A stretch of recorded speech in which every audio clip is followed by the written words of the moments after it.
Welcome back mga kakuryente. Ang pagpapala ng Diyos ay sumainyo. Ngayon sa video na ito, tayo ay magpapa-license ng ad restriction code sa ating lisensya kasi tayo ay number 1 pa lang. So, tayo ay pupunta sa LTO. So, paano nga ba ang procedure sa pag-add restriction code ng ating lisensya? So, first, kailangan natin mag-online. Gagawa tayo ng portal sa lto.gov.ph. Tayo ay mag-register doon upang tayo magkaroon ng account. And then, doon tayo gagawa ng CDE or Certificate of Validation.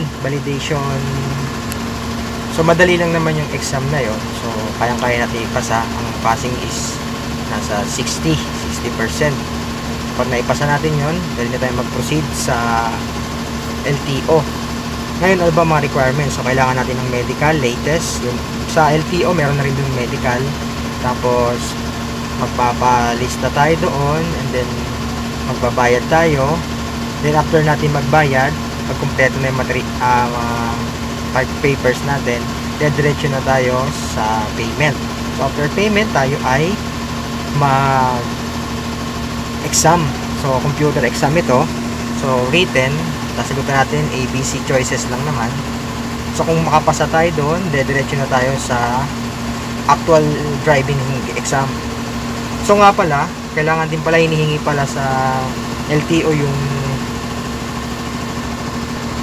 driving school natin, kung saan tayo driving school. Kasi ako nag-driving school ako sa Gear 1. So napakaganda ng service nila ron. Gumastos ako ng 5K for 10 hours of actual driving school. So sa theoretical, so okay naman tayo doon. And then sa actual driving, nakapasa rin naman tayo. So kaya tayo dumiretso na sa LTO. So sa mga driving school, pag hindi mo na kaya ng 10 hours, meron maximum 20 hours na doon matututo ko talaga.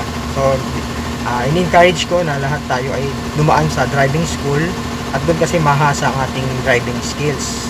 Bibigyan nila tayo ng mga idea kung paano maging defensive driver. At yun, sa kalsada, actual talaga tayong ipagdadrive. So from zero knowledge, hindi pa ako marunong talaga mag-drive that time. Natuto ako talaga mag-drive din sa Gear 1 sa driving school. Tinuruan niya ako mga diskarte, kung ano mga dapat gawin sa uphill and downhill. Ayun. So meron naman akong driving skill.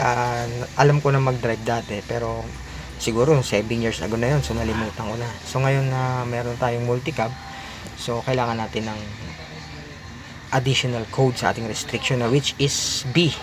So, ang B nga pala is non-pro pa lang. So, kung gusto natin maging professional yung ating restriction code B, sa dating lisensya, yun ay number 2. Ang ating lisensya dati ay 1 at naging A at A1. A is for motorcycle and A1 is for tricycle. Yan. So, professional na siya. So, pwede tayo mag-drive ng tricycle na pampasada. So, sa kinuha natin ay M1 or private vehicle lang.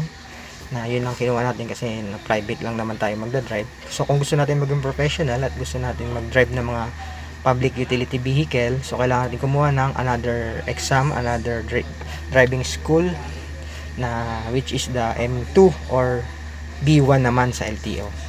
So ayan. So meron nga pala akong mga reviewer na gustong i-share sa inyo na talagang nakatulong sa akin nung ako'y nag-online exam. So alam nyo ba na nung kumuha ko ng online exam, written exam, is bumagsak ako ng unang beses. So, ang items niya ay 60. So, ang nakuha ko lang is 45. So, sinearch ko naman, ang 45 ay dapat pumasa na. Pero, hindi pa rin nakapasa daw. So, kailangan ko ay 48. So, 3 points na lang. Sayang naman. So, nung hindi agad ako kumuha kinabukasan. So, naghintay ako ng 1 week kasi nag-review ako. So, itong mga reviewer na ito ang nakatulong sa akin. Karamihan dito ay lumabas. So kung kukuha kayo ng mga reviewer, kumuha kayo sa Google, yung online reviewer na ayan, nandito naman yun. Yan ay mga bagong lalabas, mga latest yan. Okay. So, sa mga pinagdaanan ko rin naman is mahirap kung hindi luluobin ng Diyos, hindi natin ito magagawa. So, sabi nga ng Matthew 6:33, seek first the kingdom of God and His righteousness, and all of this is given unto you. So, simula muna tayong sumunod sa Diyos, at kung tayo susunod sa Kanya, lahat ng mga bagay ay ibibigay niya sa atin sa kanyang kalooban, sapagkat siya nakakaalam ng mas nakakabuti sa ating lahat. So magpasalamat tayo palagi sa araw-araw na binibigyan tayo ng buhay, pagkat yan ay kanyang biyaya sa atin. So tayo magtiyaga, binibigyan niya tayo ng pagtitiis upang ipagkakalob niya ang mas pinakamabuting bagay para sa atin. Amen.